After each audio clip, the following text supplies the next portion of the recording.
রব্বির হামহুমা কামা রব্বায়ানি সগীরা।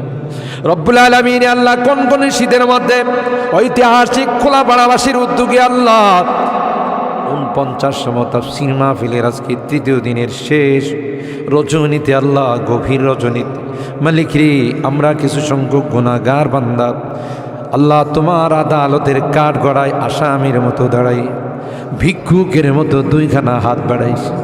এ মালিক মেহেরবানি করে আমাদের জিন্দেগির গুনাহগুলো মাফ করে।